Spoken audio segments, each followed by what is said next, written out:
या देवी सर्वभूतेषु शक्तिरूपेण संस्थिता नमस्तस्यै नमस्तस्यै नमस्तस्यै नमो नमः। मेरे प्यारे दोस्तों, जय माता दी। बनारस एक शहर ही नहीं बल्कि हमारी सनातन संस्कृति की वो सुगंधित धूप है जिसकी आध्यात्मिक महक ने समूची दुनिया को बार बार अपने मुंह पास में बांधा है। दुर्गा मंदिर एक हिंदू मंदिर है जो भारत के उत्तर प्रदेश के वाराणसी शहर में स्थित है। वाराणसी शहर को काशी के नाम से भी जाना जाता है। बाबा विश्वनाथ नगरी के नाम से मशहूर काशी की पावन भूमि पर कई देवी मंदिर हैं जिनका बड़ा ही महत्वपूर्ण स्थान है। यह मंदिर देवी दुर्गा को समर्पित है। दुर्गा मंदिर वाराणसी के पुराने मंदिरों में से एक है जिनका वर्णन काशी खंड में भी किया गया है। दुर्गा मंदिर का निर्माण 18वीं शताब्दी में बंगाल की रानी भवानी ने करवाया था। दुर्गा मंदिर का निर्माण लाल पत्थरों से किया गया था जो अति सुंदर है। मंदिर के एक तरफ दुर्गा कुंड है। दुर्गा मंदिर उत्तर भारतीय नागर शैली की वास्तुकला में बनवाया गया था। देवी दुर्गा के केंद्रीय चिन्हों के रंगों से मेल करने के लिए मंदिर को गेरू से लाल रंग से रंगा गया है। मंदिर के अंदर बहुत सारे नक्काशी द्वार और उत्कीर्ण पत्थर भी पाए जाते हैं। मंदिर कई छोटे शिखरों से मिलकर बना है। ऐसा माना जाता है कि मंदिर की मुख्य मूर्ति जो देवी दुर्गा की है वह मूर्ति स्वयंभू है, अर्थात मूर्ति का निर्माण किसी व्यक्ति द्वारा नहीं किया गया है। इस मंदिर में माँ दुर्गा यंत्र रूप में विराजमान है। दुर्गा मंदिर के पीछे देवी अन्नपूर्णा और भगवान गणेश जी के मंदिर हैं। दुर्गा मंदिर में जाने के लिए 2 द्वार हैं। मुख्य द्वार मंदिर के प्रमुख परिसर के सामने है तथा दूसरा द्वार जो कि छोटा है मंदिर के दाईं तरफ है। दुर्गा मंदिर में बाबा भैरवनाथ, माँ लक्ष्मी जी, माँ सरस्वती जी, हनुमान जी एवं माता काली जी के भी मंदिर हैं, जहाँ ये सभी देवी देवता की प्रतिमाएं भी स्थापित है। यह मंदिर वाराणसी कैंट से लगभग 5 किलोमीटर की दूरी पर स्थित है। मंदिर के अंदर हवन कुंड है जहां रोज हवन होते हैं। कुछ लोग यहां तंत्र पूजा भी करते हैं। वैसे तो दुर्गा मंदिर में सभी त्योहार मनाए जाते हैं, लेकिन विशेषकर दुर्गा पूजा और नवरात्र के त्योहार पर विशेष पूजा का आयोजन किया जाता है। इन त्योहारों के दौरान कुछ लोग भगवान की पूजा के प्रति सम्मान और समर्पण के रूप में व्रत रखते हैं। पूरे दिन उपवास रखते हैं। शाम में मां की पूजा और आरती करने के बाद निरामिष भोजन ग्रहण करते हैं। त्योहार के दिनों में मंदिर को फूलों और लाइट से सजाया जाता है। मंदिर का आध्यात्मिक वातावरण श्रद्धालुओं के दिल और दिमाग को शांति प्रदान करता है। मान्यता यह भी है कि शंभु और निशंभु का वध करने के बाद मां दुर्गा ने थक कर दुर्गा कुंड स्थित मंदिर में विश्राम किया था। दुर्गा कुंड क्षेत्र पहले वन से घिरा हुआ था। इस वन में उस समय काफी संख्या में बंदर विचरण करते थे। धीरे धीरे इस क्षेत्र में आबादी बढ़ने पर पेड़ को काट दिया गया और परिणाम स्वरूप उस वन में बंदरों की संख्या भी घट गई। इस मंदिर में देवी का तेज इतना भीषण है कि मां के सामने खड़े होकर दर्शन करने से ही कई जन्मों के पाप जलकर भस्म हो जाते हैं। पौराणिक मान्यता के अनुसार जिन दिव्य स्थलों पर देवी मां साक्षात प्रकट हुई थी उन मंदिरों में देवी मां की प्रतिमा स्थापित नहीं की गई है। ऐसे मंदिरों में प्रतीक की पूजा किया जाता है। वाराणसी का यह दुर्गा मंदिर भी इसी श्रेणी में आता है। यहाँ प्रतिमा के स्थान पर देवी मां के मुखौटे और चरण पादुकाओं का पूजन किया जाता है। साथ ही यहाँ यांत्रिक पूजा भी होती है। इतना ही नहीं, काशी के दुर्गा मंदिर का स्थापत्य वीसा यंत्र पर आधारित है। वीसा यंत्र यानी 20 कोण वाली यांत्रिक संरचना जिसके ऊपर मंदिर की आधारशिला रखी गई है। यहाँ मांगलिक कार्य एवं मुंडन इत्यादि किए जाते हैं। मंदिर के अंदर हवन कुंड है जहाँ प्रतिदिन हवन होते हैं। कुछ लोग यहाँ तंत्र पूजा भी करते हैं। सावन के महीने में 1 महीने के लिए बहुत मनमोहक मेला लगता है। लोगों का तो ये भी मानना है कि इस कुंड में पानी पाताल लोक से आता है, तभी इसका पानी कभी नहीं सूखता। ऐसा माना जाता है कि माता दुर्गा के दर्शन के बाद यहाँ के पुजारी के मंदिर में दर्शन करना अनिवार्य है, तभी माँ की पूजा पूरी होती है। जहाँ तक दुर्गा मंदिर का इतिहास और रहस्य का प्रश्न है, ऐसा माना जाता है कि शंभु और निशंभु नाम के 2 राक्षस थे जो बड़ा ही अत्याचार करता था। फिर माँ दुर्गा इन दोनों राक्षसों का वध करने के बाद माँ दुर्गा ने यहाँ विश्राम किया था। कहा जाता है कि यहाँ आदि शक्ति के रूप में माता का वास होता है और यह मंदिर प्राचीन काल से है। माँ दुर्गा के इस मंदिर से जुड़ी एक कहानी भी प्रचलित है जो इसकी विशेषता को दर्शाती है। बात उस समय की है जब काशी क्षेत्र के कुछ लुटेरों ने इस मंदिर में देवी दुर्गा के दर्शन करने के बाद संकल्प लिया कि हे माता रानी, हम लोग जिस काम में जा रहे हैं उसमें यदि सफल हुए तो हम आपको मानव की बलि चढ़ाएंगे। माँ की कृपा से उन्हें अपने काम में सफलता मिली और फिर वे मंदिर आए, माँ को दर्शन किए, प्रणाम किया और एक ऐसे व्यक्ति की खोजने की कोशिश करने लगे जिसमें कोई दाग न हो, क्योंकि बलिदान के लिए वैसा व्यक्ति ही उपयुक्त होता है जिसमें कोई दाग न हो। लुटेरों ने बिना दाग वाले इंसान की खोजने की काफी कोशिश की लेकिन असफल रहे। तब केवल मंदिर के पुजारी ही बलि के लिए उन लोगों को उपयुक्त देखे। उन लोगों ने पुजारी को ही बलि के लिए पकड़ लिया। पुजारी ने उन लोगों से पूछा कि आप लोग मुझे क्यों पकड़ा है, आखिर मेरा दोष क्या है।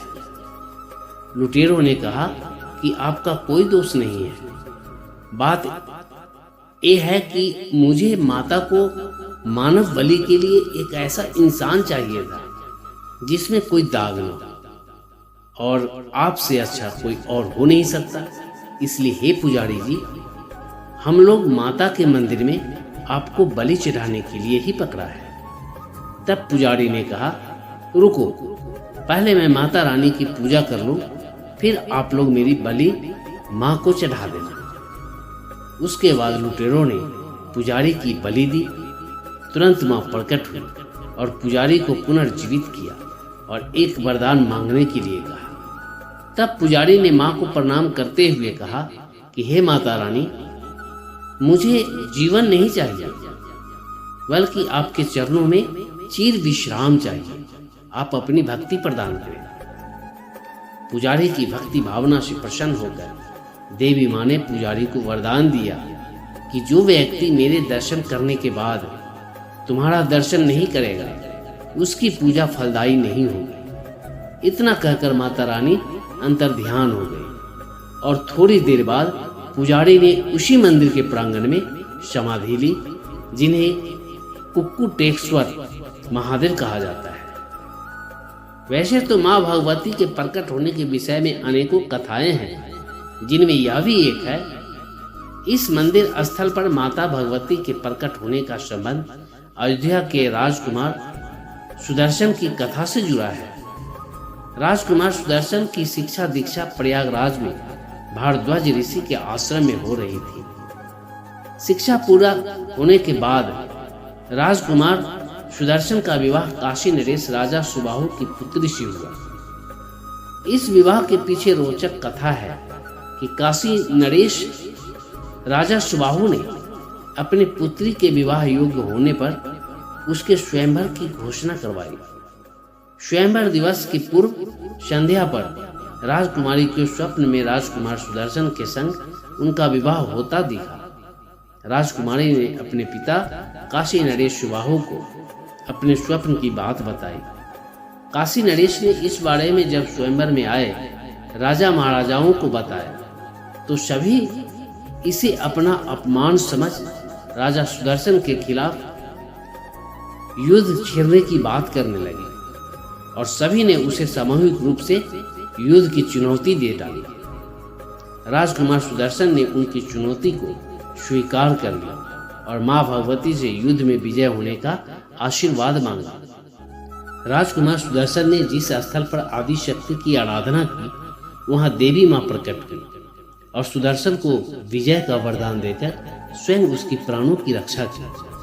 कहा जाता है कि जब राजा महाराजाओं ने सुदर्शन को युद्ध के लिए ललकारा तो मां आदिशक्ति ने युद्ध भूमि में प्रकट होकर सभी विरोधियों का वध कर डाला। इस युद्ध में इतना रक्तपात हुआ कि वहां रक्त का कुंड बन गया, जो वर्तमान में दुर्गा कुंड के नाम से प्रसिद्ध है। लोगों का तो ये भी मानना है कि इस कुंड में पानी पाताल से आता है, तभी तो यह कभी सूखता ही नहीं।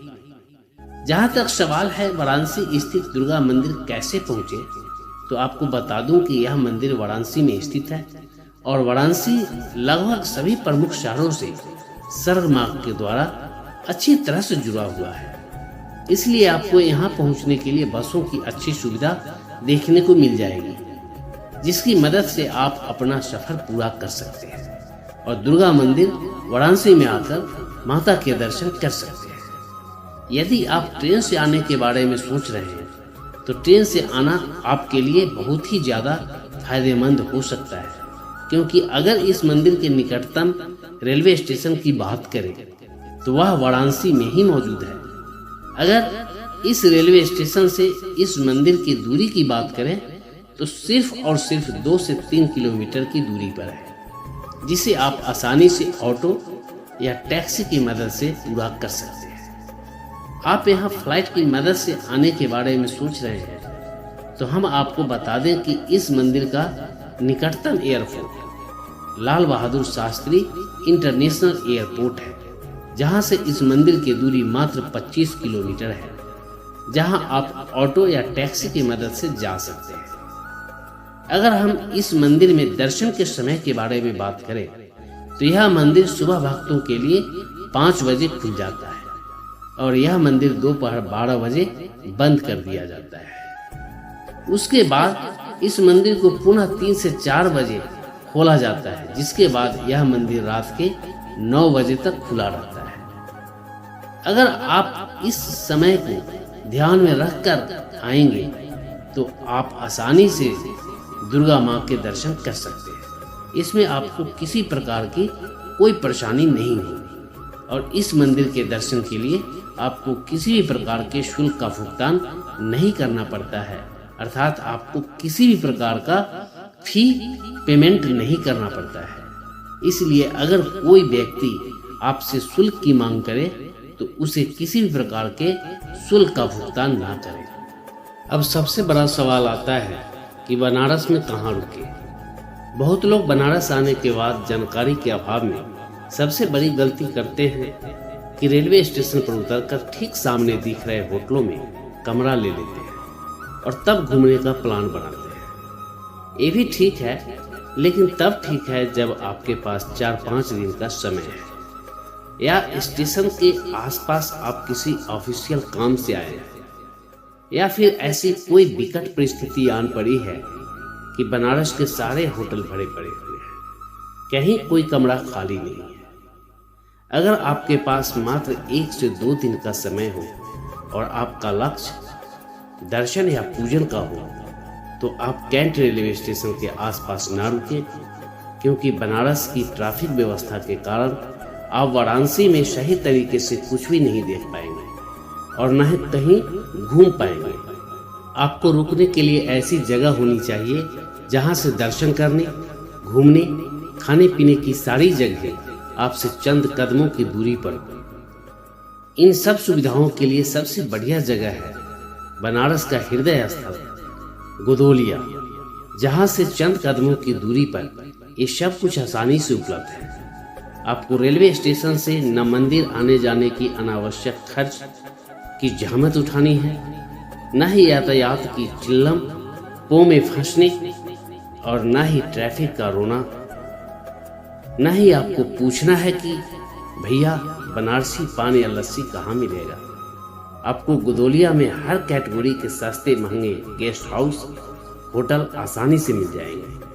आप एयरपोर्ट से या कैंट या मंडुआ डी से ऑटो या गाड़ी बुक करके आराम से गोदोलिया आ सकते हैं। इस प्रकार से गोदोलिया आपके लिए सर्वोत्तम जगह है जहां पर रुक करके माता रानी के आशीर्वाद को प्राप्त कर सकते हैं बनारस में अनेकों प्रकार के व्यंजन, खाने पीने की सामग्री का आनंद उठा सकते हैं। दोस्तों, ये थी बनारस के दुर्गा मंदिर का इतिहास और कैसे पहुंचे से संबंधित कुछ महत्वपूर्ण जानकारी। प्रसंग यहीं पर समाप्त हो रहा है और हम आशा करते हैं कि यह प्रसंग आपको अच्छा लगा होगा। माता रानी का पावन आशीर्वाद आप सभी सनातनी भक्तों को प्राप्त हो। दोस्तों, अगर हमारे वीडियो की कहानी आप सभी को अच्छा लगता है तो please KS story video channel को सब्सक्राइब, लाइक जरूर करें, वीडियो शेयर भी करें और हाँ, आप हमें अपना बेस्ट सुझाव कमेंट के द्वारा जरूर दें। जय माता दी। नवरात्रि की ढेर सारी शुभकामनाएं।